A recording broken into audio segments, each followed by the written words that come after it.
ഓം നമോ നാരായണായ. ഹരിപ്രിയ അസ്ട്രോവിഷൻ ചാനലിലേക്ക് എല്ലാവർക്കും സ്വാഗതം.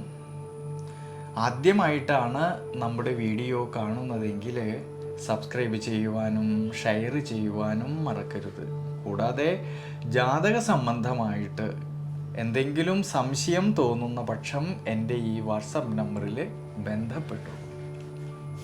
ഞാനിവിടെ പറയുന്നത് അത്തം നക്ഷത്രത്തിൽ ജനിച്ചവരുടെ സെപ്റ്റംബർ മാസത്തെ ഗുണദോഷ ഫലങ്ങളെക്കുറിച്ചാണ്.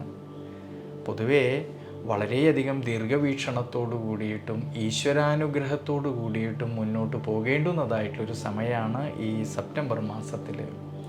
കണ്ടകശനിയുടേതായിട്ടുള്ള കാലഘട്ടം ഈ അത്തം നക്ഷത്രക്കാരിൽ കാണുന്നത് കൊണ്ടും ഈ ശനീശ്വരൻ്റെ ദൃഷ്ടിയാണെങ്കിൽ ജന്മരാശിയിലേക്ക് വരുന്നത് കൊണ്ടും സെപ്റ്റംബർ മാസത്തിൻ്റെ ആരംഭത്തിലാണെങ്കിൽ ജന്മരാശിയുടെ അധിപനായിരിക്കുന്ന ബുധന് ദുരിതഭാവസ്ഥിതി വരുന്നതുകൊണ്ട് ആരോഗ്യപരിപാലനത്തിൽ, ജീവിതാനുഷ്ഠാനങ്ങളിൽ, യാത്രകളിൽ, ഡ്രൈവിങ്ങിൽ എല്ലാം തന്നെ കൂടുതലും ശ്രദ്ധിക്കുന്നത് വളരെ നല്ലതാണ്.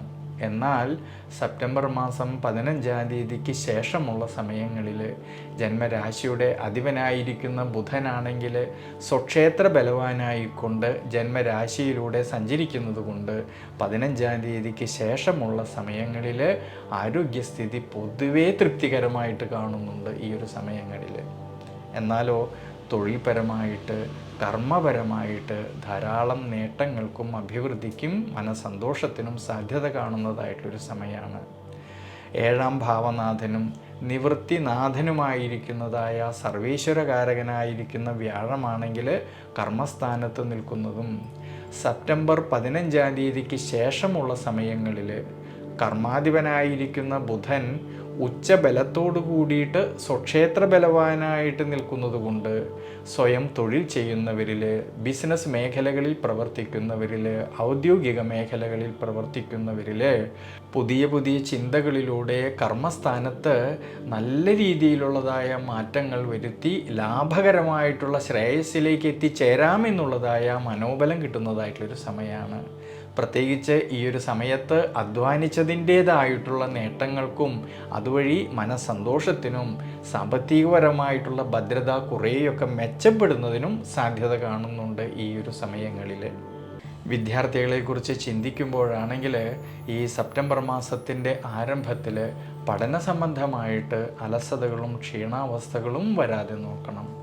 എന്നാൽ ഈ സെപ്റ്റംബർ മാസം 15-ാം തീയതിക്ക് ശേഷമുള്ള സമയത്ത് വിദ്യാമാതുലകാരകനായിരിക്കുന്ന ബുധൻ്റെ അനുകൂല സ്ഥിതി മൂലം 15-ന് ശേഷമുള്ള സമയങ്ങളിൽ വിദ്യാർത്ഥികൾക്ക് പഠന സംബന്ധമായിട്ട് അഭിവൃദ്ധിക്കും ശ്രേയസ്സിനും മനസ്സന്തോഷത്തിനുമെല്ലാം അനുകൂല സ്ഥിതി കാണുന്നതായിട്ടുള്ളൊരു സമയമാണ്. ഭാര്യാഭർത്തൃ ബന്ധങ്ങളിലാണെങ്കിലും സന്താനഭാവങ്ങളിലാണെങ്കിലും മനസ്സന്തോഷത്തിനും അഭിവൃദ്ധിക്കും ധനപരമായിട്ടുള്ളതായ ശ്രേയസ്സിനും എല്ലാം സാധ്യത കാണുന്നുണ്ട് ഈ ഒരു സെപ്റ്റംബർ മാസത്തിൽ. പൊതുവേ വളരെയധികം ശ്രദ്ധയോടു കൂടിയിട്ട് ഈശ്വരാനുഗ്രഹത്തോടു കൂടിയിട്ട് മുന്നോട്ട് പോകുന്ന പക്ഷം ധാരാളമായിട്ടുള്ള അഭിവൃദ്ധിക്കും ശ്രേയസ്സിനും അനുകൂലസ്ഥിതി കാണുന്നതായിട്ടൊരു സമയമാണ് ഈ സെപ്റ്റംബർ മാസത്തിൽ. അതുകൊണ്ട് കന്നി രാശിയിൽ വരുന്നവരായിട്ടുള്ള ഈ അത്തം നക്ഷത്രക്കാരിൽ നവഗ്രഹ ക്ഷേത്രത്തിൽ ശനീശ്വര പ്രീതികരമായിട്ട് ഭഗവാന് എള്ളെണ്ണ കൊണ്ട് അഭിഷേകം ചെയ്യുന്നതും നെയ്വിളക്ക് വെച്ച് പ്രാർത്ഥിക്കുന്നതും നീരാഞ്ജനം ചെയ്യുന്നതും എല്ലാം വളരെ നല്ലതാണ്. വിശേഷിച്ച് ഈ ഒരു സമയത്ത് അവതാര വിഷ്ണു ക്ഷേത്രത്തിലാണെങ്കിൽ ഭഗവാന് സഹസ്രനാമാർച്ചന ചെയ്ത് പ്രാർത്ഥിക്കുന്നത് വളരെ നല്ലതാണ്.